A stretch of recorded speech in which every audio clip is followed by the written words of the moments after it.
Good afternoon बच्चों।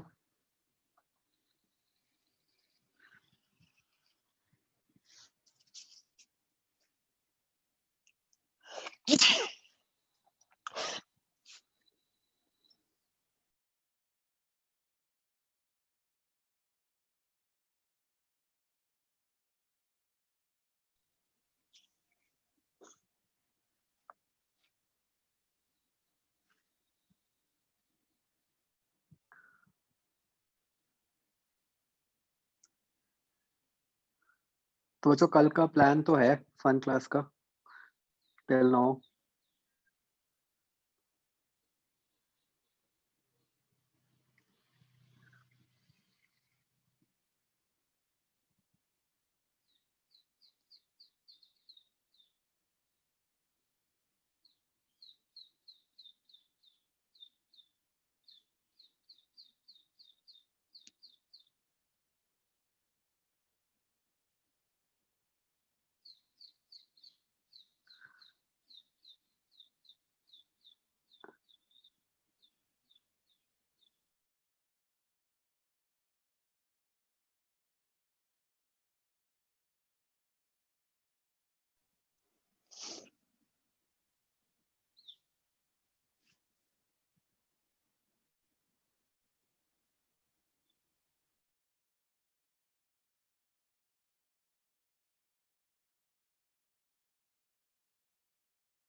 आपकी बच्चों कल 10:45 पे है ना बायो की क्लास आई थिंक।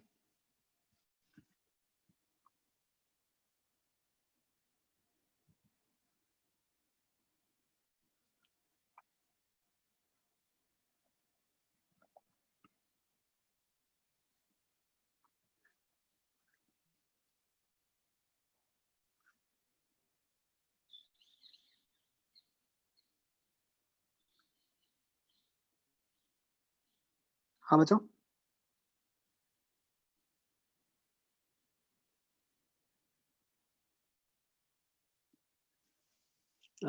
कल 10:45 पे है ना बायो की क्लास।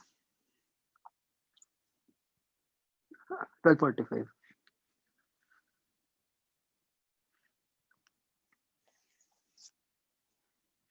ठीक है मैं बताता हूँ आपको।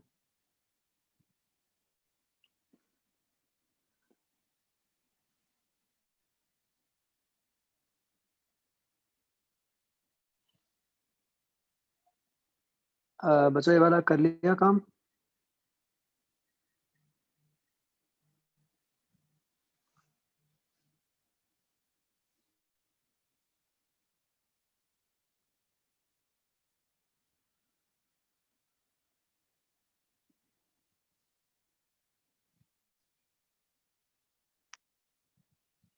Excuse me sir. Yes. Sir एक डिस्कशन से पहले बात पूछनी थी। कल हमने ट्यूब लेंथ डिफाइन की थी, वो दो फोकाई के बीच में डिस्टेंस है या दोनों लेंस के बीच में? माइक्रोस्कोप के केस में फोकाई वाला है, टेलीस्कोप में लेंस वाला। ठीक।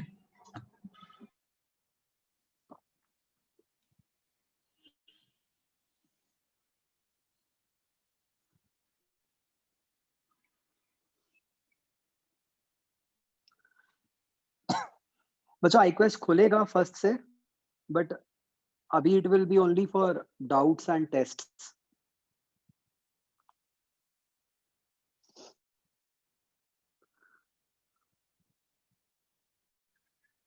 Self study I am not sure because as far as I know the rule says कि आप बच्चों को अकेले नहीं छोड़ सकते।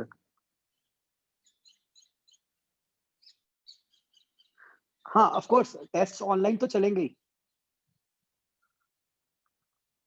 मतलब इट विल बी ऑप्शनल कि you can come and give the test offline, otherwise online तो आप दे ही सकते हो। तो हाँ मैं कह रहा था कि रूल शायद ये है कि आप बच्चों को अकेले नहीं छोड़ सकते इंस्टीट्यूट में, they should be always in the presence of a teacher. तो शायद इसलिए सेल्फ स्टडी वाला बात काम भी शुरू नहीं हो पाएगा। मतलब मैं कंफर्म कर रहा हूँ।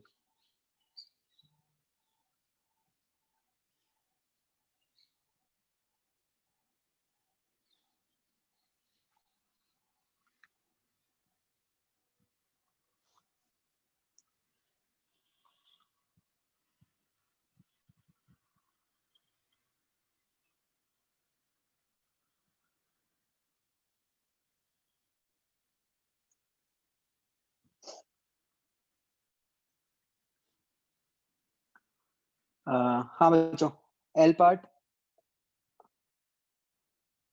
Any doubts?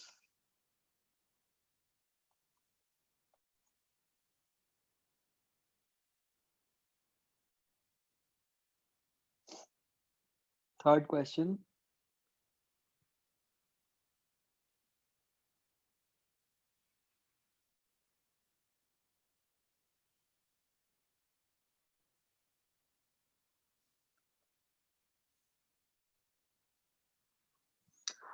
बच्चों इसमें ना आई थिंक ये मतलब प्रॉपरली मेंशन्ड नहीं है क्वेश्चन में कि बेसिकली वो कार्ड शीट किस तरीके से रखी हुई है। तो वो कार्ड शीट मतलब ये है सिचुएशन।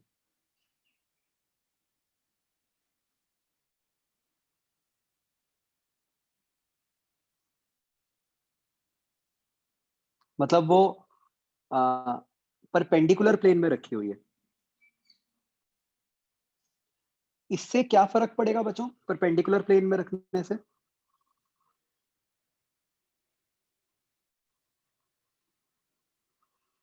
मतलब ऐसे रखे होने में और अगर ऐसे रखी होती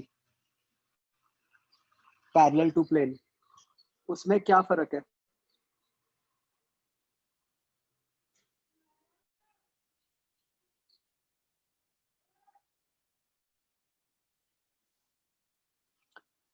तो आपको ख्याल होगा हमने सेकंड वाले केस का तो क्वेश्चन भी किया था। जब तो प्लेन के पैरेलल रखा होगा तो इस साइड के ऊपर तो लेटरल वाली मैग्निफिकेशन लगेगी और इस साइड के ऊपर लॉन्गिट्यूडनल। बट जब आपने प्लेन के परपेंडिकुलर ही रखा हुआ है तो आप देखो कि जो दोनों साइड्स हैं they are perpendicular to principal axis, isn't it? चाहे आप ये वाली साइड लो चाहे ये वाली साइड लो, दोनों ही प्रिंसिपल एक्सिस के परपेंडिकुलर हो गई। तो दोनों के ऊपर ही आपका लिटरल मैग्निफिकेशन वाला रिजल्ट ही लगेगा। ठीक है, तो ये बहुत ध्यान रखना है।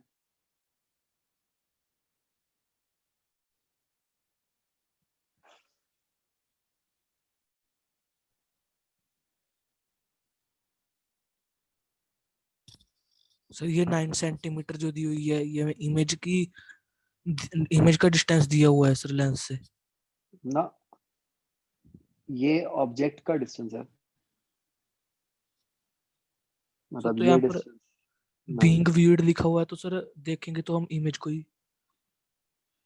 नहीं नहीं, मतलब हम उसको कह रहे हैं कि हम उसको 9 सेंटीमीटर की दूरी से देख रहे हैं, ऑब्जेक्ट को देख रहे हैं। Okay sir. ठीक है बच्चों, तो यहाँ पे आप ऑब्जेक्ट डिस्टेंस 9 डालोगे, फोकल लेंथ गिवन है और उससे आपके पास लेटरल मैग्निफिकेशन आ जाएगी, तो वो दोनों साइड्स के ऊपर अप्लाई हो जाएगी। उससे आपके पास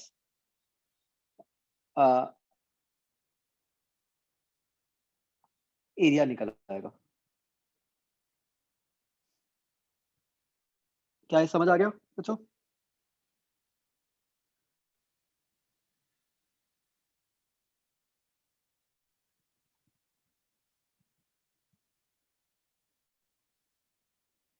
अब बी पार्ट एंगुलर मैग्निफिकेशन, वो तो सीधा फॉर्मूला है ही, उससे निकल ही आएगी, राइट? और सी पार्ट में आप चेक कर लोगे कि वो इक्वल आती है कि नहीं आती।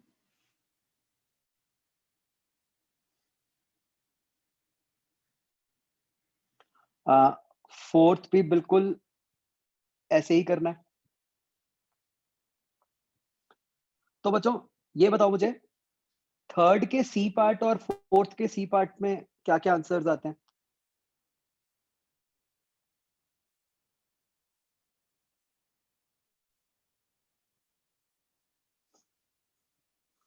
सो आई थिंक थर्ड के सी पार्ट का आंसर आ रहा होगा 9, और यहां पे आ रहा होगा यस। Is it?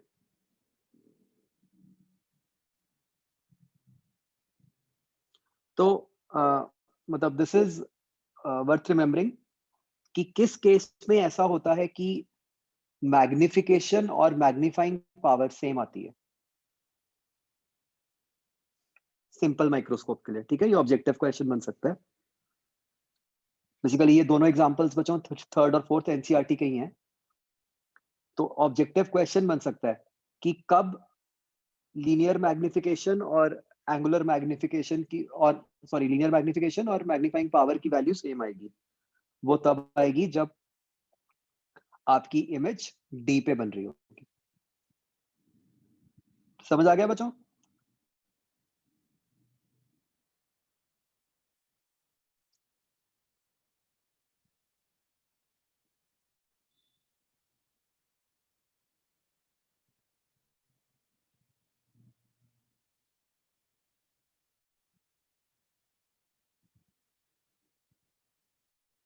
बोलो भाई कुछ।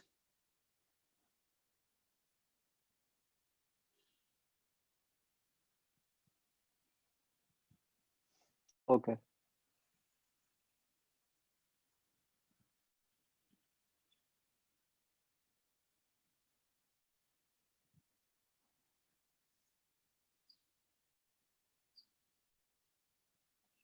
तो फिफ्थ क्वेश्चन,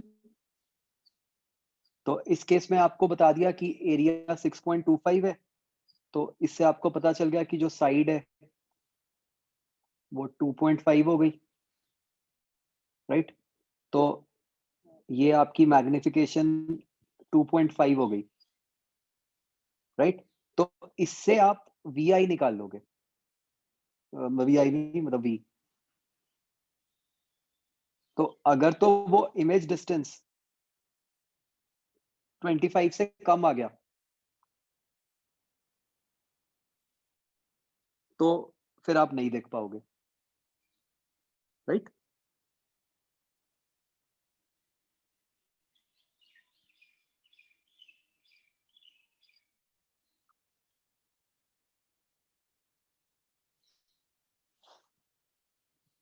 आया समझिए बच्चों?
हाँ जी, ये बच्चों जैसे 9th क्वेश्चन है, ये ध्यान रखना है कि अगर क्वेश्चन में कुछ ना मेंशन्ड हो ना, तो इसका मतलब होता है कि हमेशा नॉर्मल विजन के लिए करना है सॉल्व।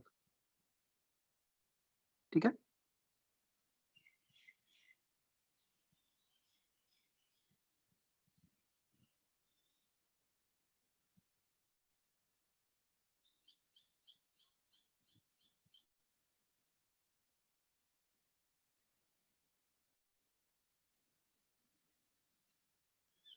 हाँ जी बच्चों, पहल पार्ट।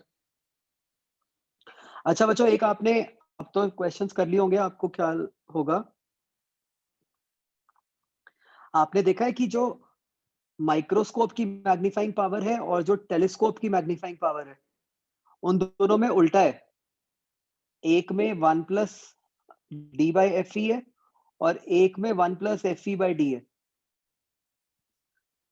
इसमें बहुत चांस है गलती होने का।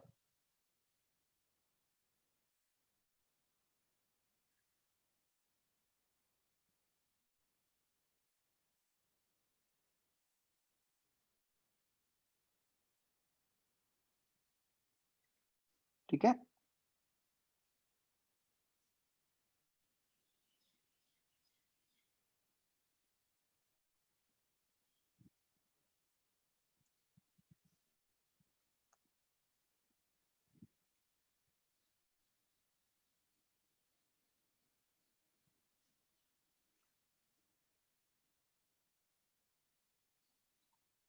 हाँ बच्चों, एक्सरसाइज 1 में कोई डाउट?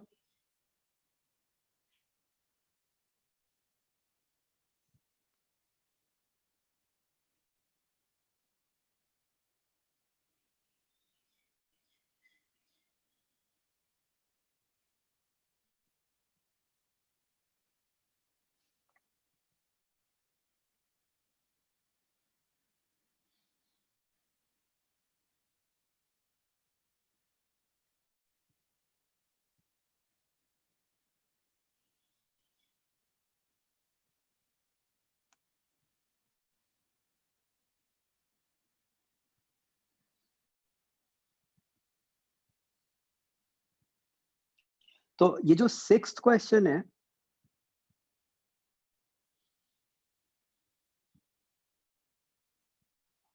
ये बच्चों थर्ड के बी पार्ट का आंसर कुछ अप्रोक्सीमेट आ रहा है क्या?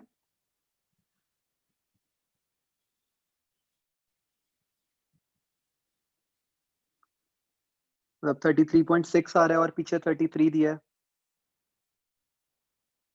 राइट? ठीक है, तो एग्जैक्ट आंसर इसका 33.6 आता है।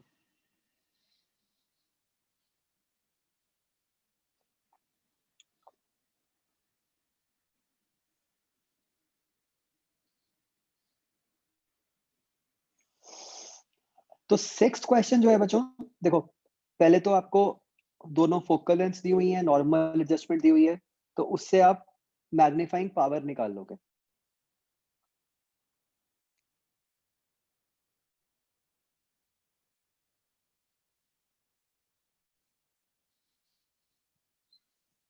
ठीक है, तो एक्चुअली तो इनफैक्ट उसकी जरूरत ही नहीं है। ये क्वेश्चन बिल्कुल सेम बन गया जो हमने पहले भी किया था। मतलब ये वो जो हमने किया नहीं था आर्क अपॉन, क्योंकि क्वेश्चन में फाइनली तो पूछा ही नहीं, सिर्फ ये पूछा है कि ऑब्जेक्टिव ने जो इमेज बनाई। तो आईपीस का तो काम ही नहीं है 6th क्वेश्चन में। तो ये क्वेश्चन बच्चों सिंपली ये बन गया, याद करो हमने किया नहीं था क्वेश्चन कि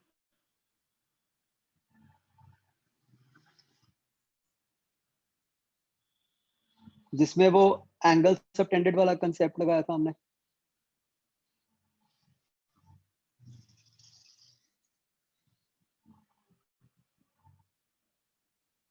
ये डायमीटर हो गया, ये मून का रेडियस हो गया।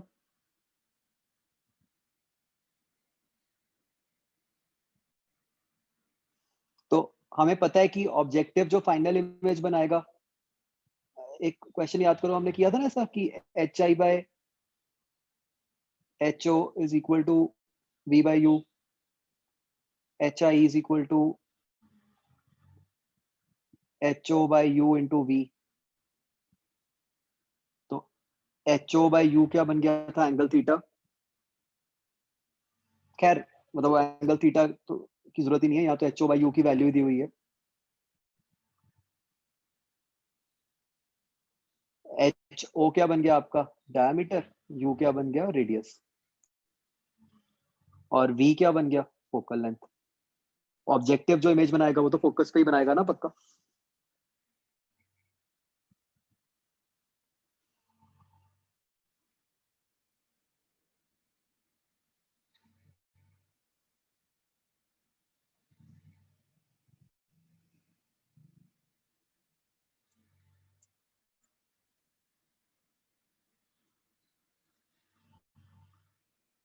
बच्चों क्लियर हो गया ये?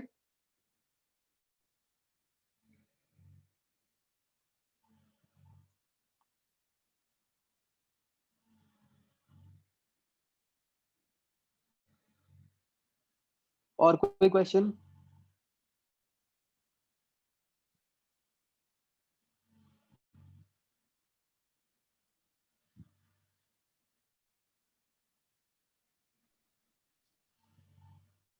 सर मॉड्यूल एग्जांपल में है सर डाउट। हाँ जी, बोलो।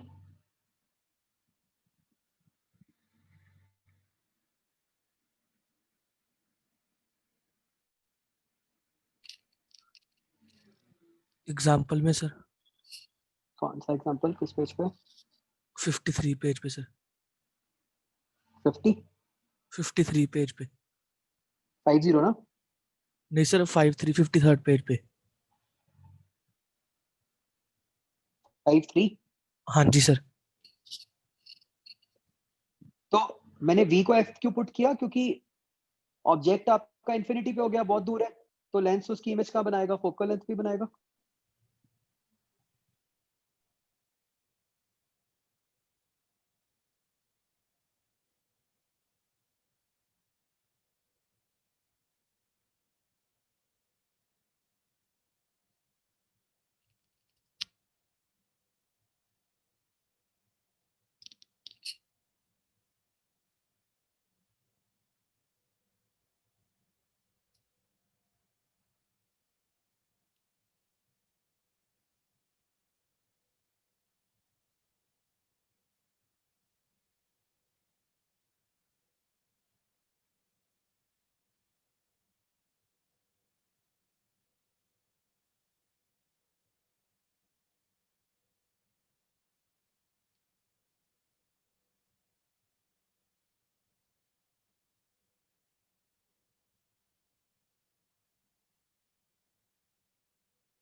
हाँ बच्चों, वो डिस्कनेक्ट हो गया था।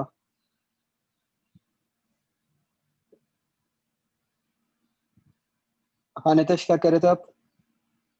53 पेज पे सर डी पार्ट है, वो नहीं समझ आया सर।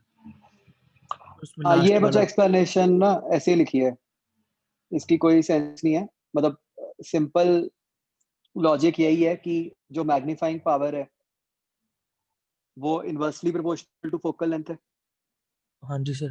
तो बस इसलिए फोकल लेंथ छोटी होनी चाहिए। और सर ये एक्सप्रेशन क्या लिखा हुआ है सर, ये जो वो बस डी को 25 पुट कर दिया। नहीं सर वो नहीं सर, जो इस एक्सप्लेनेशन के सर ऊपर लिखा हुआ है कि 1/u0 into f0। 1/u0 into f0। हाँ जी सर। ये सर उसी से लिया हुआ है कि जो मैग्निफिकेशन है सर वो v/u के होती है तो। ये एंगुलर मैग्निफिकेशन लिखी हुई है ऑब्जेक्टिव लेंस की। नहीं बट ये गलत ही लिखी हुई है।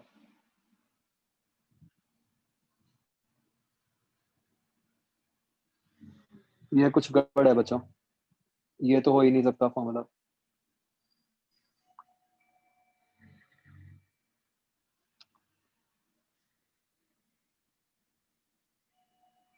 सर बस वही वाला फॉर्मूला देखना है कि जिसमें फोकल लेंथ इनवर्सली प्रोपोर्शनल है बस। हाँ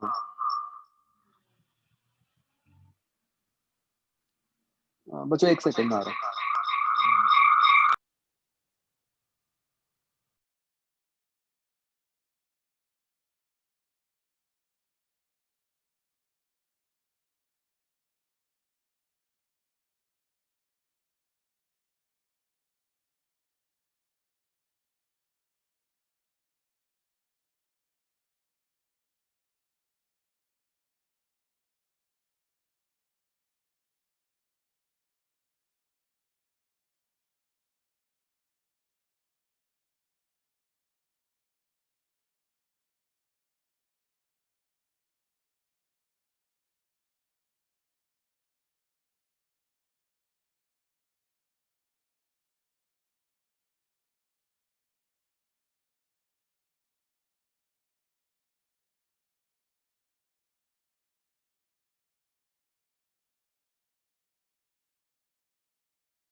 हाँ जी। चलो, और कोई डाउट है बच्चों इसमें? हाँ जी सर, और एक ई पार्ट में सर लास्ट पैराग्राफ है जो,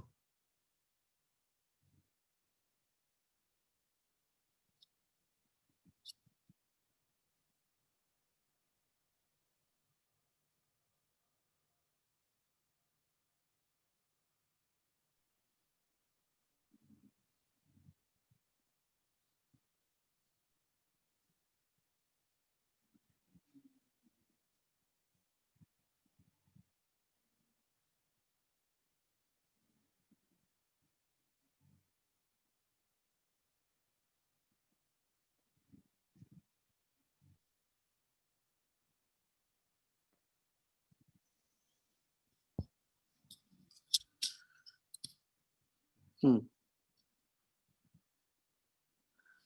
तो इसमें क्या होता है कि एक्चुअली आप किसी भी केस में बच्चों, जैसे आप देखोगे, ऑल्दो हम डेरिवेशन सारी ये कर मान के करते हैं कि आई जो है वो बहुत पास है आई पीस के, बट असली में आई बहुत पास हो नहीं सकती, क्योंकि फिर आई के पास लाइट रेज ही नहीं पहुंचेंगी। जैसे आप इस फिगर से भी देख सकते हो, अगर मैं आई को यहां बना दूंगा ऐसे, तो उसके पास बहुत ही कम लाइट रेज पहुंचेंगी। ठीक है, तो इसलिए आई को हम एक पर्टिकुलर डिस्टेंस पे रखते हैं, और वो डिस्टेंस कहाँ पे बेस्ट है वो, मतलब उसके लिए क्या करते हैं, बस बेसिकली एक कुछ जगह सी बना देते हैं जिसके ऊपर आप अपनी आई को रख लेते हो, उसको आई रिंग बोल देते हैं। सर हम्म, सर जैसे हमारी जो स्पेक्स होती हैं या फिर सर जो माइक्रोस्कोप होता है, हम्म, सर माइक्रोस्कोप में तो चलो लेंस नीचे को फिट होता है सर थोड़ा सा, हम्म। लेकिन सर स्पेक्टिकल्स जो होती है सर उसके तो बिल्कुल ही आगे ही होता है स्पेक्स सर में तो लेंस। कोई चक्कर नहीं है ऐसा। स्पेक्स, ये केस उससे थोड़ा डिफरेंट हो गया स्पेक्स से, क्योंकि यहाँ दो लेंस है ना, स्पेक्स में तो एक ही लेंस होता है, तो अच्छा तो ठीक है वहां सर, ये प्रॉब्लम नहीं आती, स्पेक्स में तो सर सीधा मतलब बाहर से ही सीधा ही आ रे जाती है। हाँ, हाँ, वो तो हर तरफ से ही आ रही है, ठीक है सर। यस। बच्चों और कोई डाउट?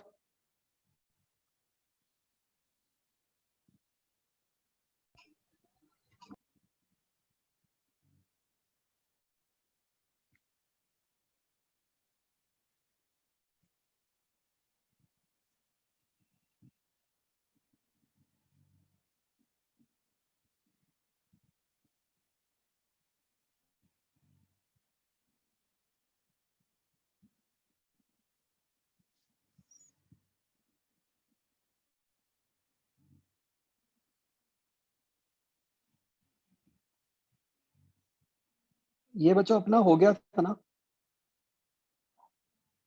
अच्छा बच्चों एक चीज ये लिखना देखना, जो स्फेरिकल एबरेशन में लिखा है वहां पे मिरर लिखा हुआ है, तो उसके साथ लेंस भी लिख लो, क्योंकि स्फेरिकल एबरेशन तो लेंस में भी हो ही सकती है। लेंस में भी हम पैराक्सियल रेस के हिसाब से ही करते हैं सारा कुछ, राइट? तो जहां स्फेरिकल एबरेशन लिखा है वहां पे साथ में लेंस भी मेंशन कर दो बच्चों।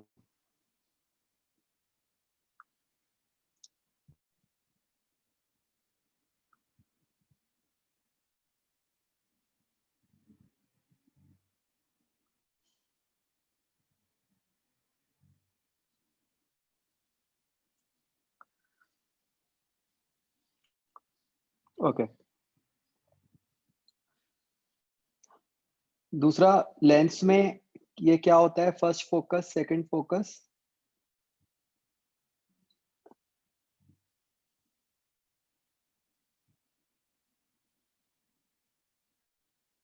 जैसे ये लेंस है, तो बेसिकली क्या है कि अगर आप लेफ्ट साइड से रेज इंसिडेंट करोगे तो वो टुवर्ड्स राइट कन्वर्ज करेंगी, तो एक फोकस उसको बोल देते हैं।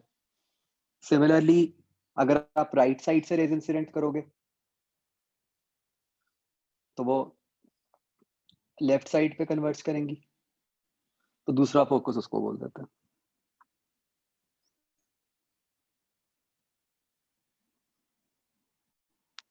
तो बस ये होता है और कुछ नहीं।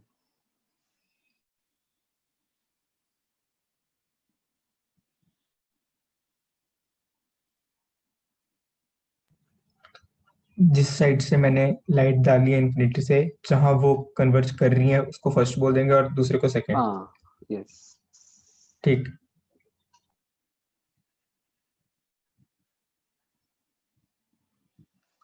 तो बच्चों, कल हमारे एचआरडी मिनिस्टर ने ट्वीट करके ये बताया कि जो अगला जेई मेंस एग्जाम होगा वो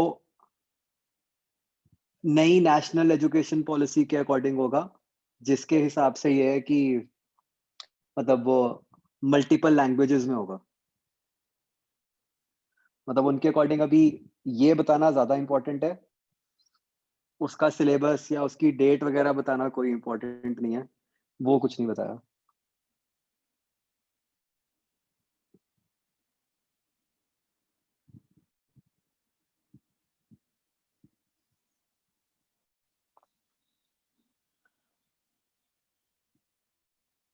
तो लेंस कोई भी हो, दोनों केसेस में ही ये होंगे दोनों फोकस।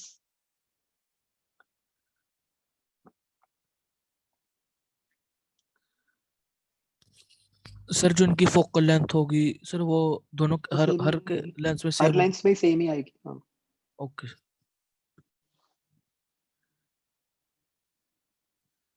तो बच्चों, हम now we start with the next chapter which is wave optics.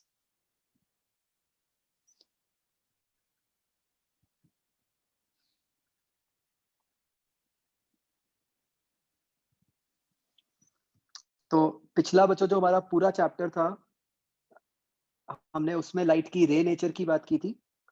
अब हम लाइट की वेव नेचर की बात करेंगे। ठीक है। तो वी विल सी कि ऐसी क्या प्रॉपर्टीज हैं जो लाइट की वेव नेचर से ही जस्टिफाई होती हैं, रे नेचर की हेल्प से हम उन्हें जस्टिफाई नहीं कर सकते। ठीक है। तो ये वेव नेचर को समझने के लिए बच्चों हम सबसे पहले एक टर्म डिफाइन करते हैं which is known as a wave front. ठीक है।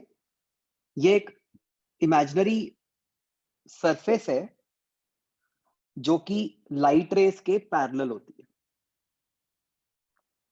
ठीक है। तो बच्चों, ये क्या होता है कि मतलब मान लो हमने वेव नेचर पहले पढ़ी होती, रे नेचर बाद में पढ़ रहे होते, तो हम ये कहते कि रेस क्या होती हैं, लाइंस जो कि वेव फ्रंट के परपेंडिकुलर होती हैं।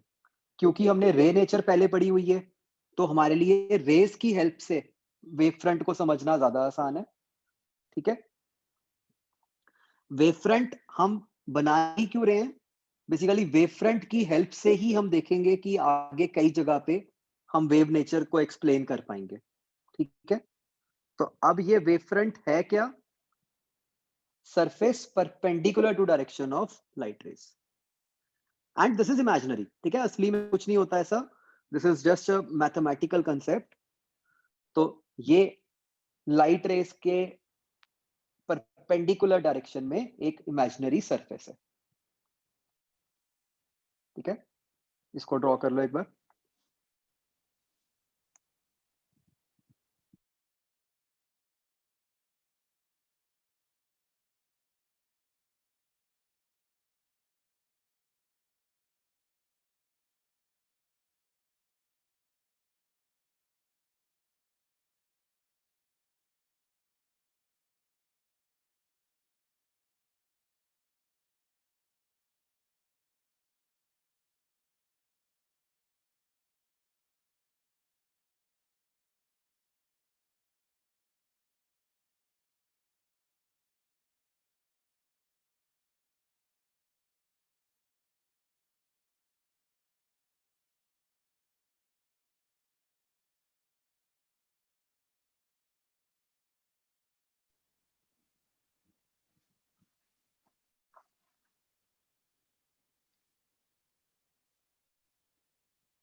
ये बच्चों हम पुराने किस चैप्टर से रिलेट कर सकते हैं जहां पे हम ऐसे ही सरफेस बनाते थे परपेंडिकुलर?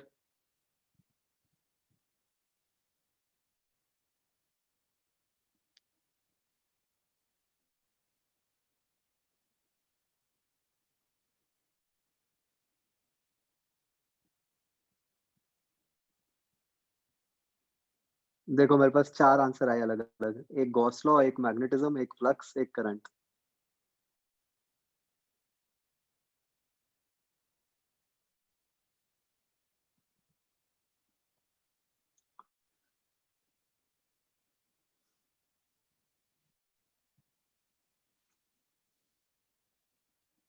एक second.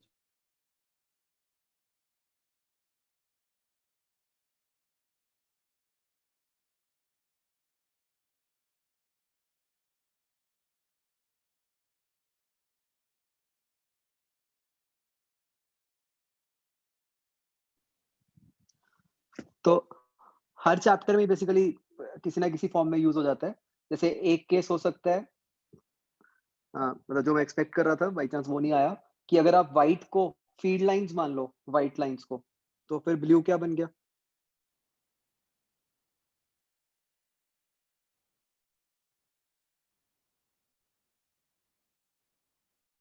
If white lines are electric field lines, तो ब्लू सरफेस क्या बन गई?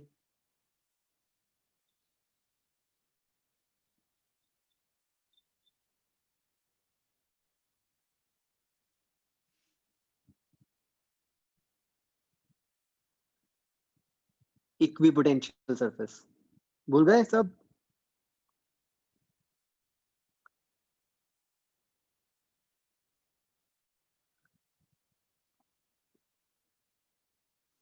राइट? तो बाकी हम फ्लक्स निकालने के लिए भी ऐसी सरफेस बनाते थे, है ना?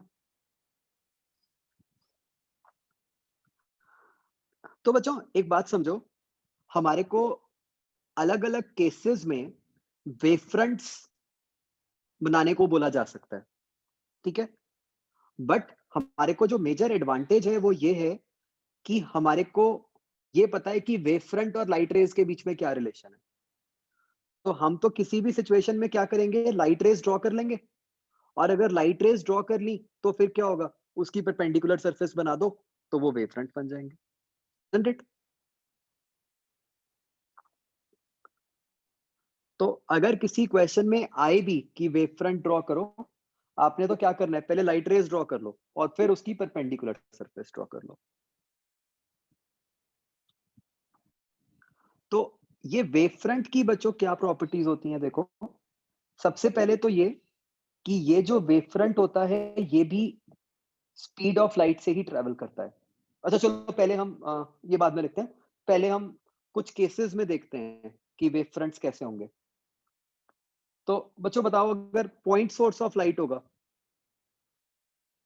उसके एक बार ड्रॉ करके देखो वेव फ्रंट्स कैसे बनेंगे।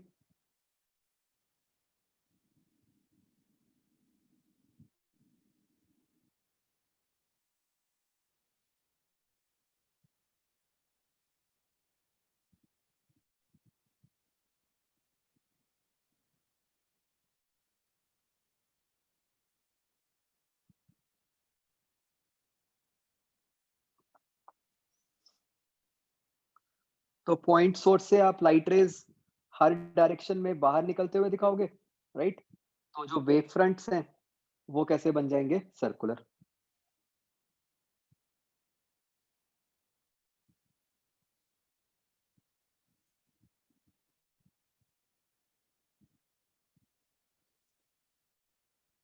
स्फेरिकल, सॉरी, स्फेरिकल, मैंने गलत बोल दिया। स्फेरिकल, क्योंकि वो तो 3D में निकल रहे होंगे ना हर डायरेक्शन में।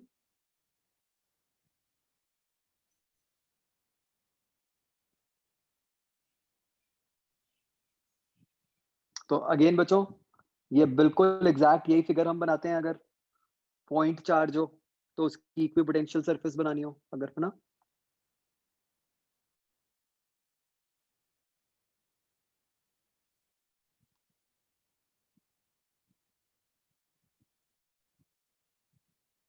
और जैसा मैंने आपको कहा था कि हम तो लाइट रेज की हेल्प से बना देंगे, जो भी फिगर है लाइट रेज बना दो, उससे वेव फ्रंट बन जाएगा।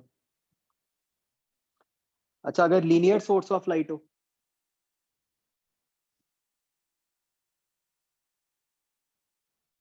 फिर कैसे वेव फ्रंट्स होंगे?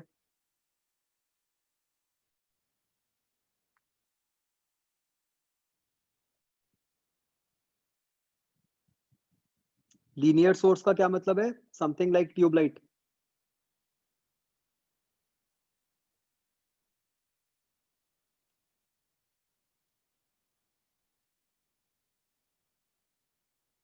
तो उस केस में क्या हो जाएगा? सिलेंड्रिकल बन जाएंगे वेव फ्रंट्स।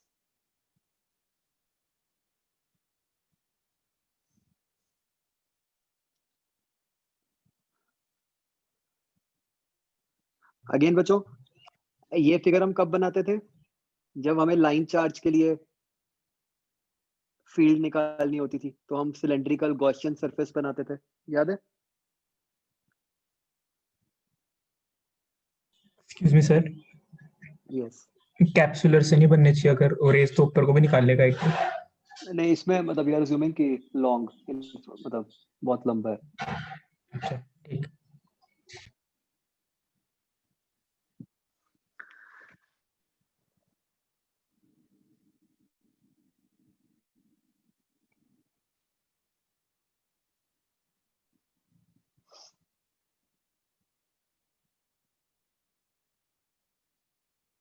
ऐसा समझ में चाहिए।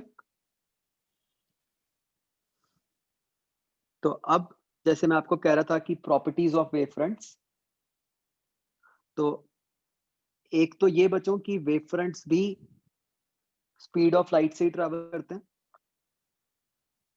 ठीक है? और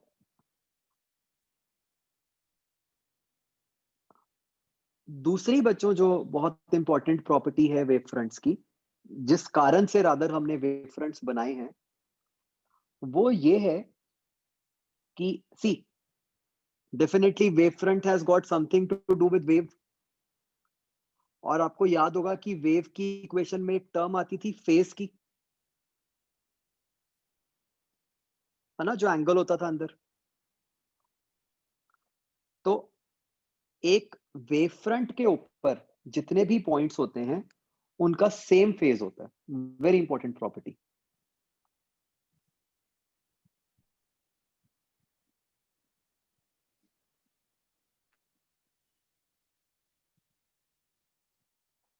ठीक है?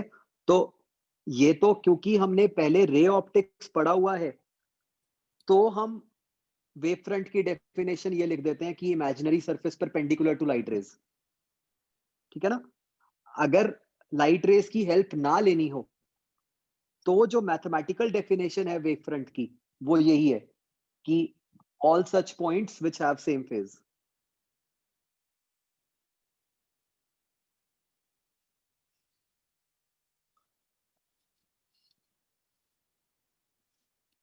ठीक है?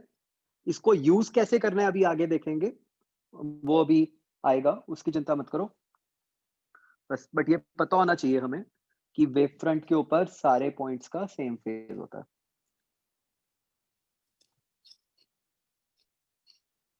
ठीक है जी, बढ़े आगे।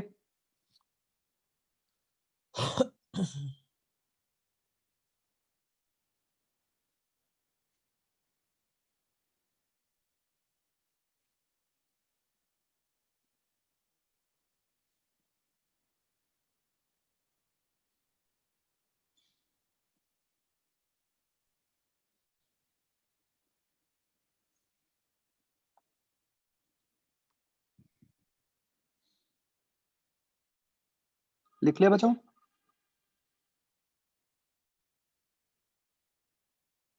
ओके, तो चलो एक एग्जांपल ट्राई करते हैं।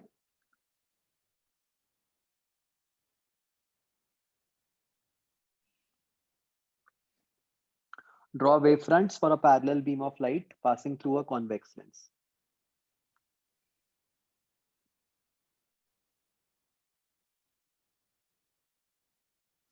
तो अगेन बच्चों, जैसे मैंने आपको बताया take help of light rays, start से लेके एंड तक पूरा लाइट रेज का पाथ बनाओ और उसकी हेल्प से ये वेव फ्रंट्स बनाओ।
एग्जैक्ट बनाने हैं बच्चों सारे पाथ के, मतलब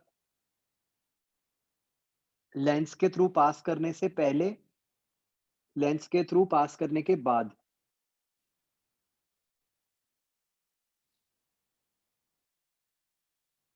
लेंस के थ्रू पास करने के बाद भी रेस पहले कन्वर्ज कर रही होंगी और कन्वर्ज करने के बाद फिर फिर से फैल रही होंगी।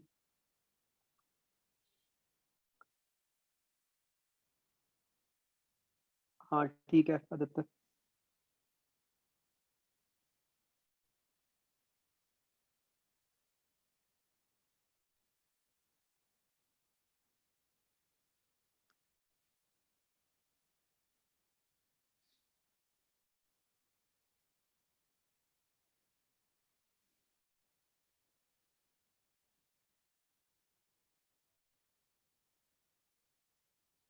तीन अलग अलग शेप्स बननी चाहिए बच्चों आपकी।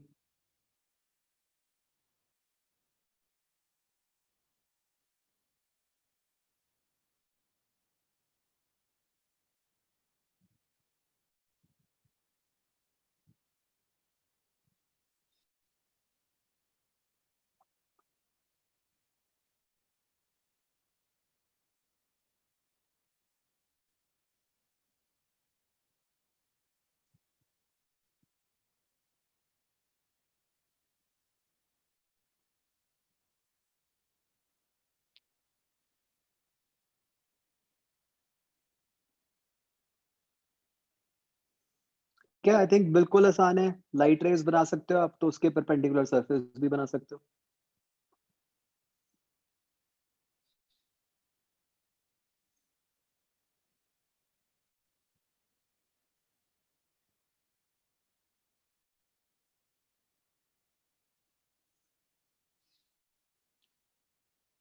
बच्चों कर लिया ट्राई?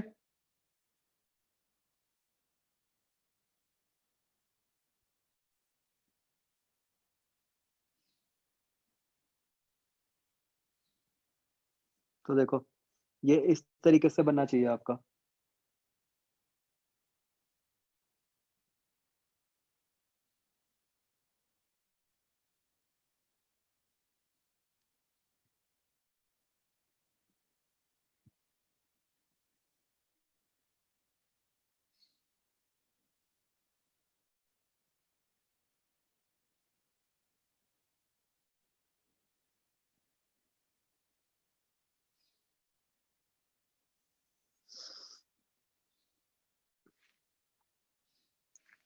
ये समझ आ रहा है बच्चों कैसे बना?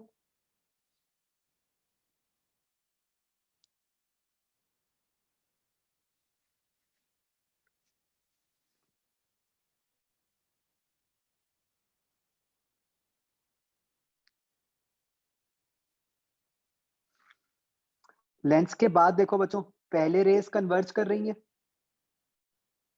और फिर फोकस के थ्रू पास करने के बाद वो फिर फैलना शुरू कर देंगी। तो जब तक वो कन्वर्ज कर रही है तब तक ऐसे कॉन्वेक्स सरफेसेस बनेंगी, है ना? और जब वो फैलना शुरू कर देंगी फोकस के आगे तो कनकेव सरफेस बनने लग जाएगी।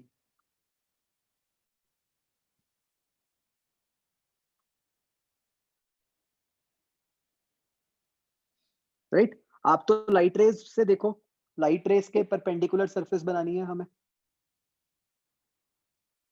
तो वैसे ही बनेगी ना।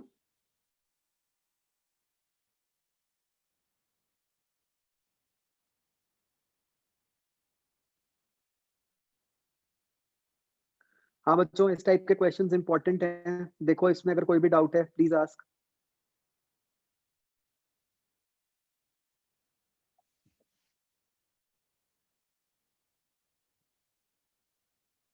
आपको बच्चा उल्टा क्वेश्चन भी आ सकता है कि जहां पे आपको वेव फ्रंट्स ड्रॉ करके दिए हो और ये पूछा जाए कि डिवाइस कौन सा है।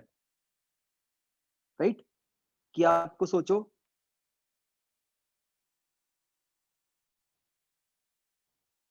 जैसे ये शेप्स दी होती स्क्वायर्स और जो स्फेरिकल सरफेसेस हैं और आपको पूछा जाता है कि बीच वाला डिवाइस बताओ।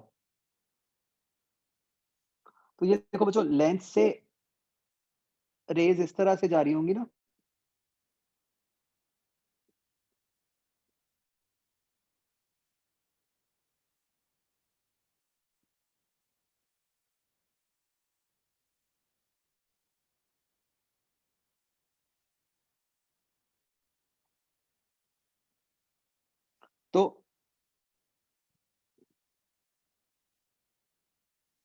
तो अब ये वाली जो रेज हैं जो लेंस से निकली हैं, अगर मैं उनके परपेंडिकुलर सरफेस बनाऊं तो वो ऐसे बनेगी। ठीक है?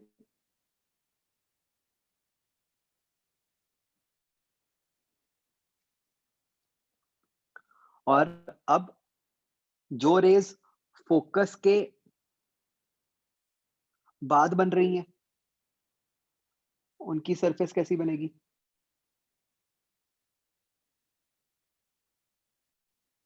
Like this.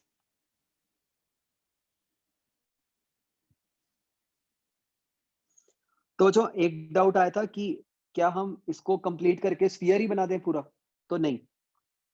अगर हम पूरा स्फीयर बना देंगे उससे क्या लगेगा कि एज इफ एफ पे कोई पॉइंट सोर्स ऑफ लाइट पड़ा है, वो रेस फेंक रहा है ना? हमें वो नहीं दिखाना, हमें दिखाना है कि पहले कन्वर्जिंग रेज है फिर डाइवर्जिंग रेज है, तो उसके लिए हम स्फीयर को कंप्लीट नहीं कर सकते।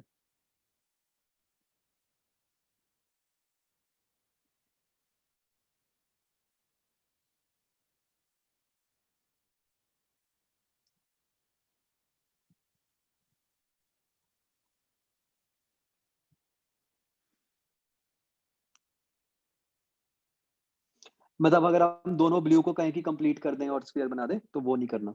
Excuse me sir. सर लेकिन हम ऐसा तो नहीं है ना कि मतलब कर ही नहीं सकते, कर तो सकते ही हैं, बस कंडीशन इतनी सी होगी कि उसके बाद हमें स्फीयर्स, जैसे हम स्फीयर्स भी कब तक के बना पाएंगे, उस रेडियस तक के जब तक उसका रेडियस फोकल लेंथ नहीं हो जाता, क्योंकि लेंस के उधर तो नहीं है। नहीं, बट उसका फिजिकल मीनिंग गलत हो गया ना। अगर हम सर्कल्स बना के उसके राइट में भी, क्योंकि रेस तो है ही लेकिन लेफ्ट में वो है, तो राइट में अगर हम सिंपल तो ऐसे लाइंस नहीं मार दे जो नहीं जुड़ रही, तो उससे फर्क है, पता लग ही जाएगा। फर्क है ना। अगर आप ऐसे एक स्फीयर दिखाते हो, अब इसके राइट इसका में दो मतलब ऐसे ये लाइंस मार दो, हम्म इसके राइट में ऐसी जैसे आपने इनकम्प्लीट सी मारी हुई है वैसी लाइंस मार दो दो, जैसे आपने हाँ, इसका मतलब तो यही होगा कि ऐसा नहीं हो सकता कि पॉइंट नहीं, सोर्स। इससे ऐसा लग रहा है जैसे ही आप स्फीयर बना रहे हो, इसका मतलब है कि लाइट रेज ऐसे जा रही है। मतलब लाइट की डायरेक्शन का चक्कर है, लाइट तो सिर्फ लेफ्ट से राइट जा रही है ना। अच्छा ठीक। ओके, ऐसे ही बच्चों अगला एग्जांपल ट्राई करो। मान लो आपको ये दिया हुआ है कि लेफ्ट वाले हैं इंसिडेंट वेव फ्रंट्स, राइट वाले हैं इमर्जेंट वेव फ्रंट्स। मतलब लेफ्ट वाले इनिशियल वेव फ्रंट्स हैं, राइट वाले फाइनल वेव फ्रंट्स हैं। तो बताओ कि यहाँ डिवाइस कौन सा रखा होगा।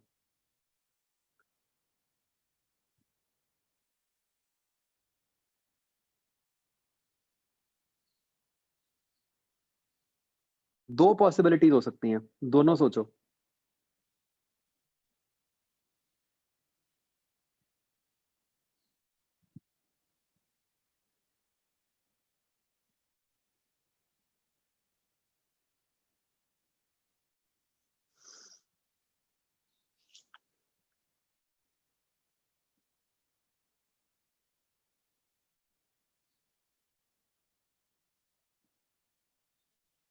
ये प्लेन्स हैं, मतलब इनटू द प्लेन जा रहा है।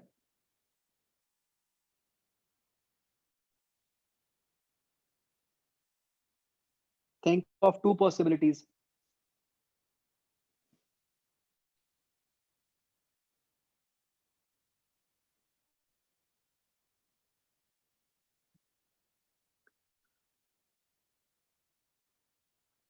बच्चों अभी तक आप में से जिन लोगों ने दो पॉसिबिलिटीज लिखी हैं वो तो सिमिलर ही हो गई, मतलब बिल्कुल ही डिफरेंट सोचो दूसरी पॉसिबिलिटी।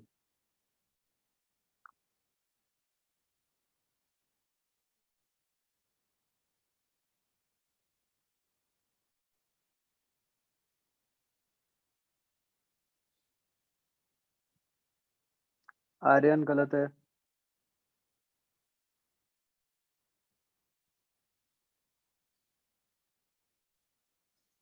ये दोनों बच्चों मतलब जो लाइंस बनाई है मैंने ये पैरेलल हैं, इनिशियली भी फाइनली भी।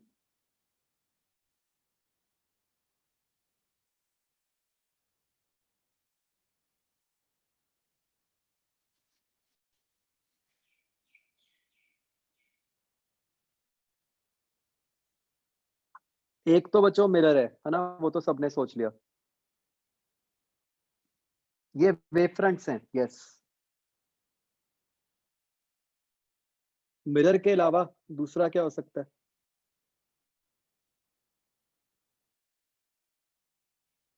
हाँ करमन ठीक है।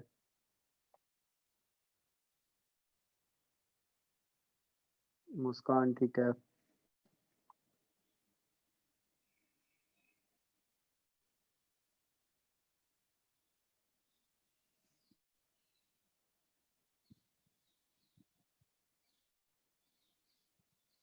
नितिश ऑलमोस्ट ठीक है, एक वर्ड गलत लिखा हुआ है आपने। जसकन वर्ड ठीक है। नहीं आदित्य, ये कैसे हो सकता है, सोचो।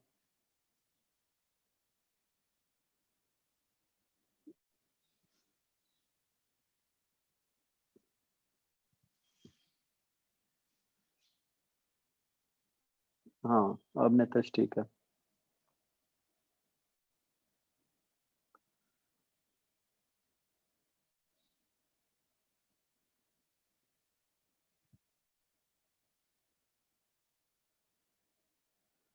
तो बच्चों दो पॉसिबिलिटीज बन जाएंगी देखो। एक तो मिरर के साथ हो सकता है ऐसा, और एक प्रिज्म के साथ हो सकता है। आप में से कुछ लोगों ने बच्चों लेंस लिखा था। लेंस में तो ऐसा पॉसिबल नहीं ना कि पहले भी पैरेलल रेज हो और बाद में भी पैरेलल रेज हो।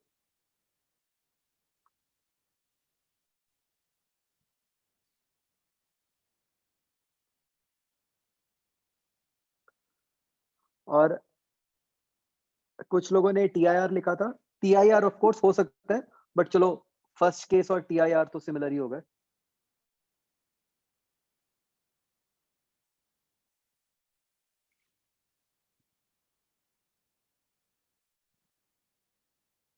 हाँ बच्चों ये समझ आ रहा है।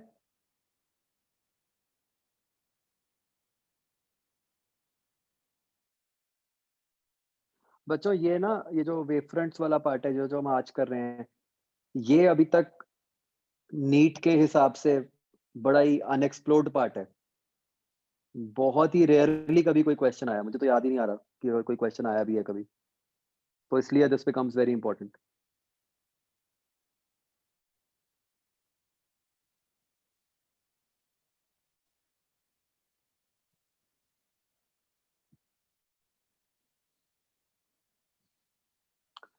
बच्चों ये एग्जांपल क्लियर है?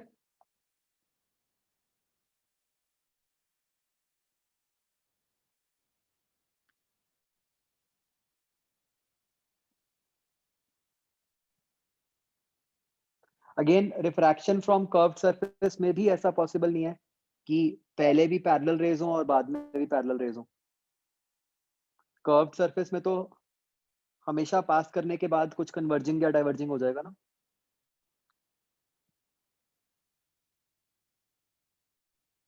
हाँ बच्चों, मैंने ये सेम बात आपको कलर कोडिंग के लिए कही थी और इस बार आ गई वो नीट के एग्जाम में।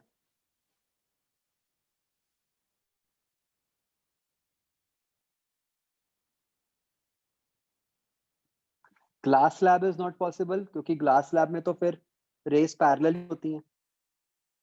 तो ग्लास स्लैब के केस में तो फिर सारे वेव फ्रंट्स आपस में पैरेलल होने चाहिए थे। डिविएशन पॉसिबल नहीं ना ग्लास स्लैब में।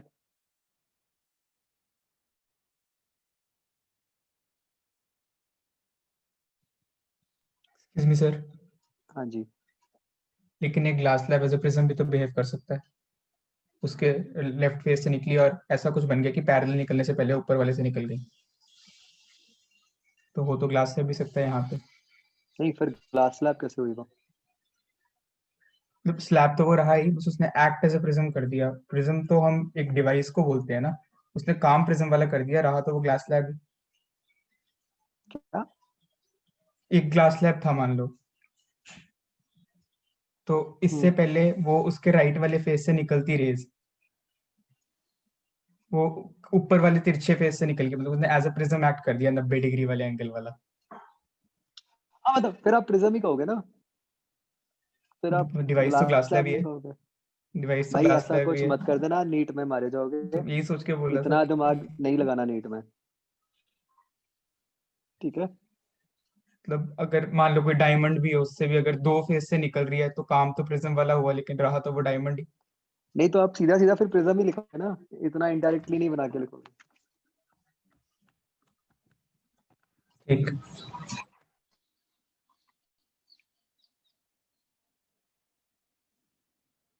ओके, नेक्स्ट एग्जांपल बच्चों,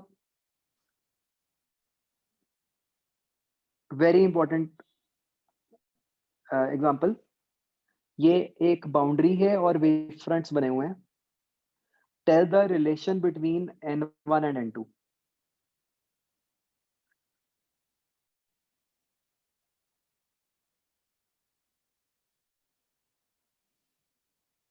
आकर्ष एक बार दोबारा सोचो, आप जो कह रहे हो अपने आप आपको क्लियर हो जाएगा। जो आप पूछ रहे हो ये मैंने पर्टिकुलरली ये चीज समझाई थी।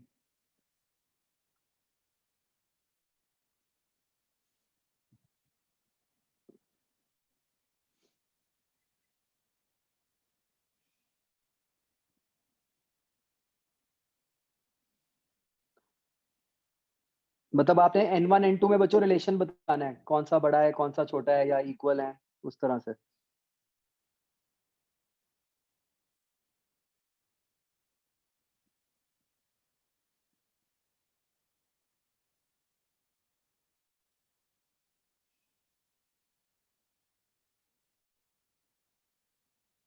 यार ऐसे क्वेश्चन में गलती मत करो बच्चों।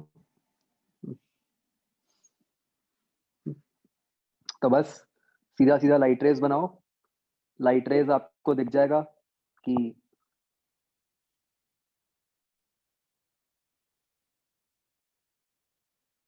दे are bending away from the normal, right? तो n1 ग्रेटर देन n2 आ गया। अंडरस्टूड?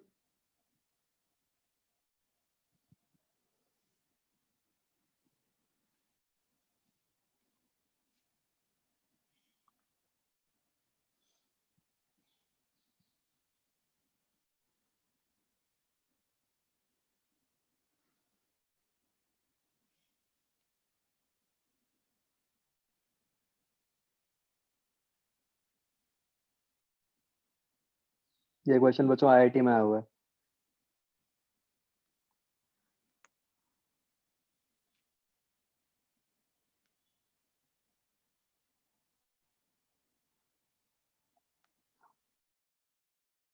मतलब this was the first question, नहीं मेन एक्चुअल आईआईटी में, मतलब ये फर्स्ट टाइम वेव फ्रंट पे कोई क्वेश्चन आया था आईआईटी में, इसलिए आसान था और इसीलिए मैं आपको कह रहा हूँ कि इम्पोर्टेंट है।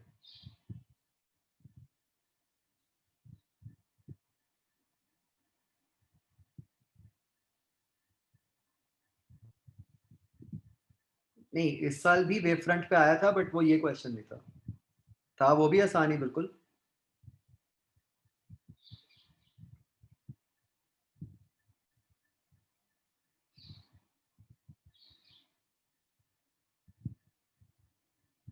इस साल वाला करवाऊँ आपको?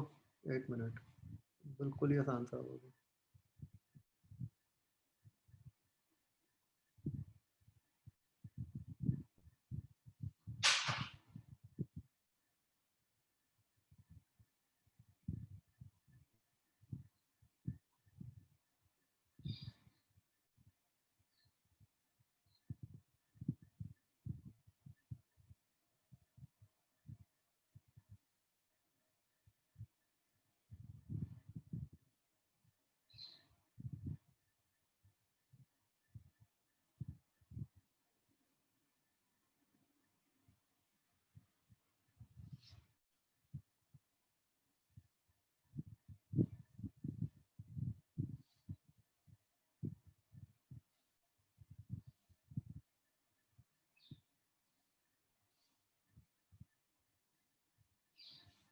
ये था बच्चों।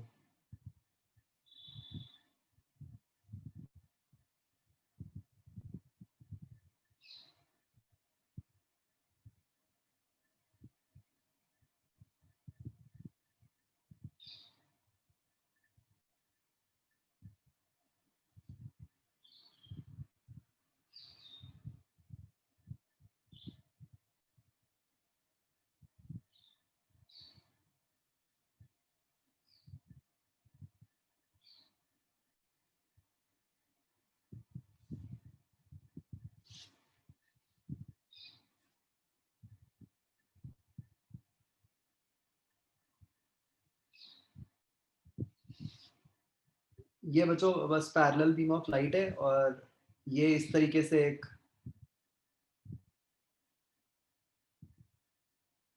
ग्लास की स्लैब है, तो इमर्जिंग वेव फ्रंट्स ड्रॉ करने हैं बस आपको। बेइज्जती मत करवा देना मेरी, अब मैंने बोला और आप गलत कर दो।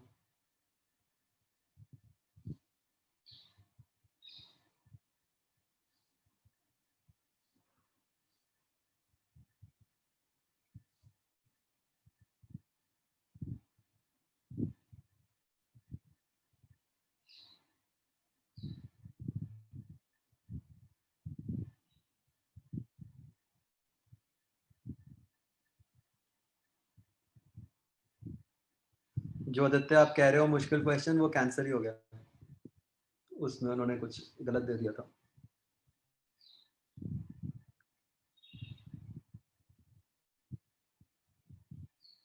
इमर्जिंग वेव फ्रंट बताना है कैसा होगा।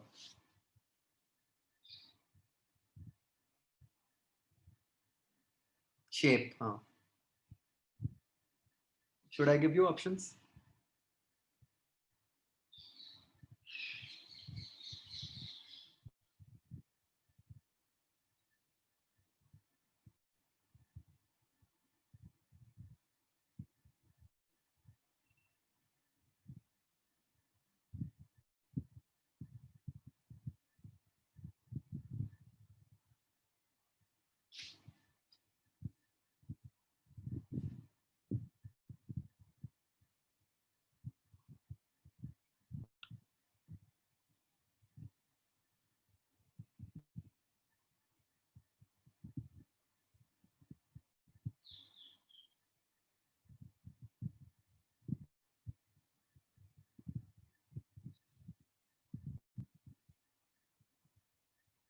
चलो यू हैव 2 मिनट्स, गलत नहीं होना चाहिए, और एक फाइनल आंसर भेजना मुझे।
आदित्य अब चेंज क्यों हो गया आंसर?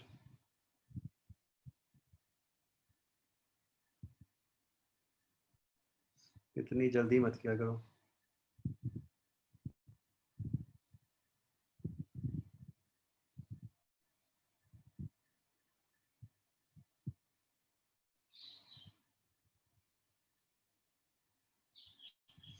चलो बच्चों, last minute.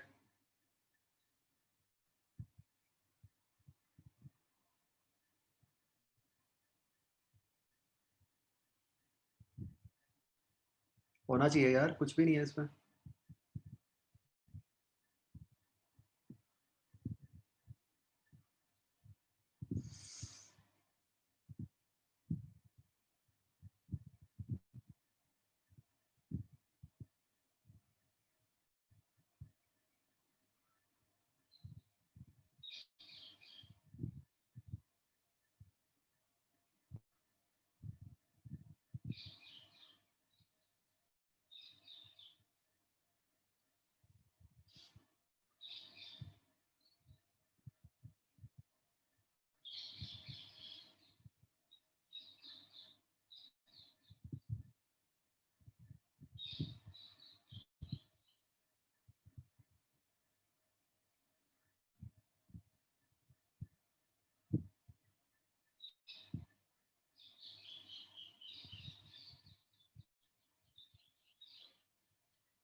Nitesh single answer है भाई।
चलो भाई, मैं पोल बना रहा हूँ, आंसर करो। मतलब उसमें ज्यादा क्वेश्चन है, आप ऑब्वियसली सिर्फ एक करोगे आंसर। वैसे मेरी नाक काफी हद तक कटवा दिया आपने, बहुत ही कम फ्रैक्शन का ठीक है। टेक 2 मिनट्स अगेन, ध्यान से सोचो और फिर आंसर करो। Mark your answer in the poll. एक में करो भाई, क्वेश्चन नंबर 1 में। कुछ लोग क्वेश्चन नंबर 2 में कर रहे हो पोल में, कुछ सब में करी जा रहे हो। सिर्फ 1 में करो भाई।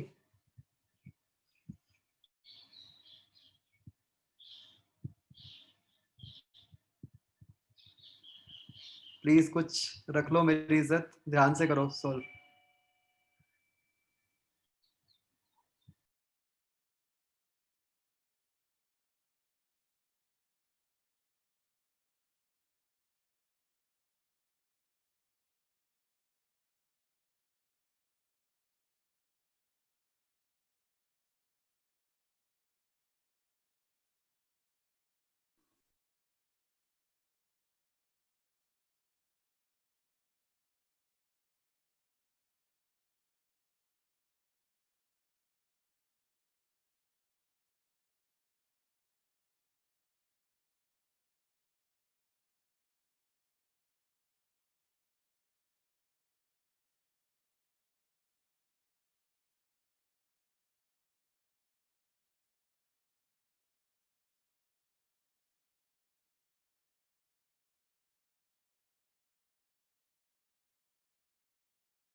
No, it's a single choice question.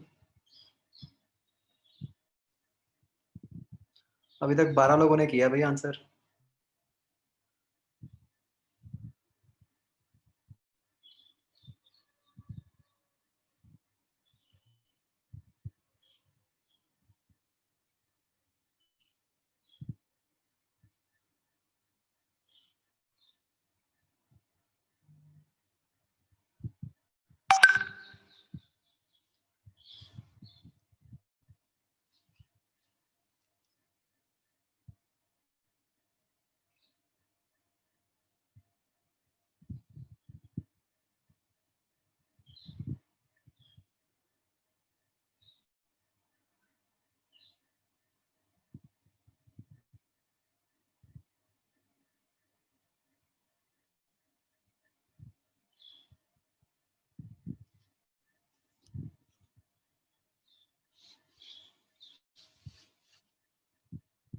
चलो बच्चों, सिर्फ 14 स्टूडेंट्स ने आंसर किया अभी तक।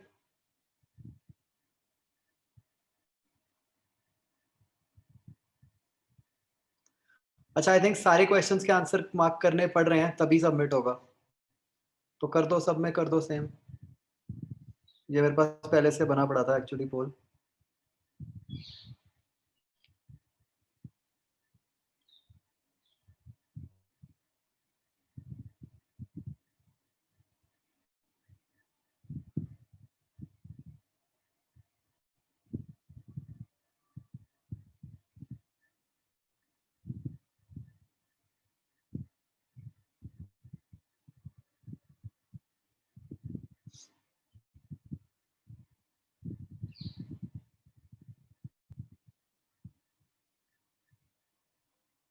चलो लास्ट 10 सेकेंड्स, जिसको करना है आंसर मार्क कर दो।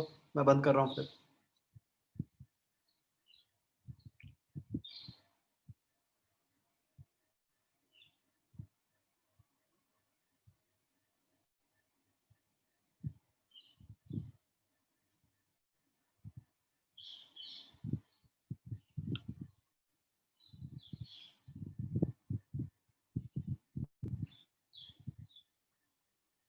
हाँ जी,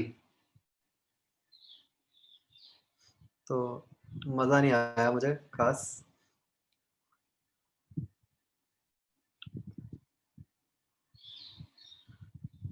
आंसर ए है बच्चों इसका वैसे।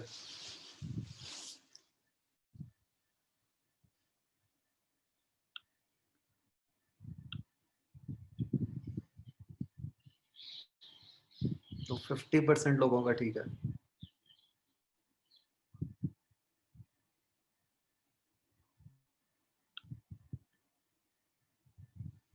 तो देखो सिंपली क्या करना था आपको,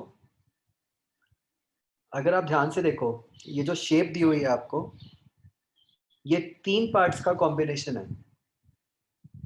ऊपर ऊपर और बिल्कुल नीचे वाले जो पार्ट्स हैं वो सॉर्ट ऑफ प्लेनो कॉन्वेक्स हैं, और जो बीच वाला पार्ट है वो प्लेनो कनकेव है। तो जो प्लेनो कॉन्वेक्स पार्ट है वो क्या करेगा, वो रेस को कन्वर्ज करेगा। जो कनकेव पार्ट है वो रेस को डाइवर्ज करेगा, और जो कॉन्वेक्स पार्ट है नीचे वो अगेन रेस को कन्वर्ज करेगा। एक्सक्यूज मी सर, मैं यही बोल रहा था कि ऐसे तो ए आंसर आता है, बट अगर आप एक बार सोचो कि जब ये रेज मिल जाएंगी जो डाइवर्ज और कन्वर्ज वाली हैं, उसके बाद का देखो। नहीं, आई थिंक क्वेश्चन में लिखा होगा जस्ट आप। वही, क्योंकि हमसे पूछा नहीं हुआ था ना, तो दोनों ए और बी आंसर बन रहे हैं। हाँ मतलब ये लिखा था इमर्जेंट वेव फ्रंट, मतलब बस निकलते सार जो है वो बताना था। ठीक।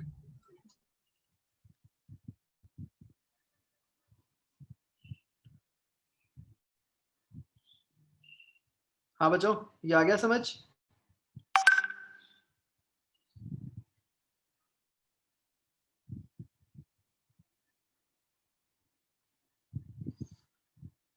ओके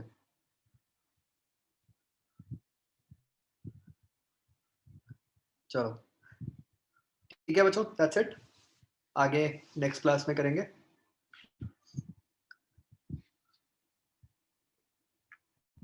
ओके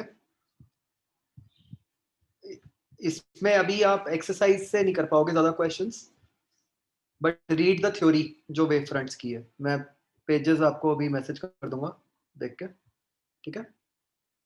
बाकी एक्सरसाइज 2 कंप्लीट कर लेना रे ऑप्टिक्स की।